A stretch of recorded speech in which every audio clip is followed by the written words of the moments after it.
Magandang umaga, ngayon pa'y araw ng Biyernes, February 9, 2024 at narito po muli ang update sa lagay ng panahon. Ayon po sa Pag-asa, northeast monsoon o hanging amihan nakakaapekto ngayon sa extreme northern Luzon, habang easterlies o mainit na hangin na nagmumula sa dagat Pasipiko nakakaapekto sa nalalabing bahagi ng bansa. Wala namang bagyo o low pressure area na minomonitor sa loob ng ating PAR na maaaring makaapekto sa ating lagay ng panahon.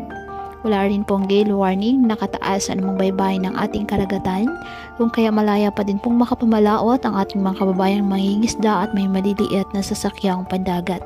Ngayong araw, dahil sa easterlies ang Davao Region, Caraga at Northern Mindanao, asahan ang maulap na halangitan na may kalat-kalat na pag-ulan at thunderstorms. Ang Batanes at Babuyan Islands asahan din ang maulap na halangitan na may mahihinang pag-ulan dahil pa rin sa amihan, at ang nalalabing bahagi ng bansa kasama ng Metro Manila bahagyang maulap hanggang sa maulap na halangitan with isolated rain showers at thunderstorms dahil sa easterlies at localized thunderstorms.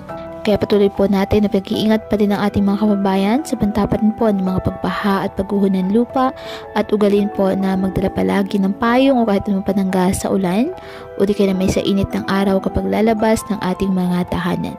At yan po muna ang update sa lagay ng panahon ngayong araw. Muli, patuloy po tayo na mag-ingat at palaging tandaan, God loves you. Stay safe and God bless.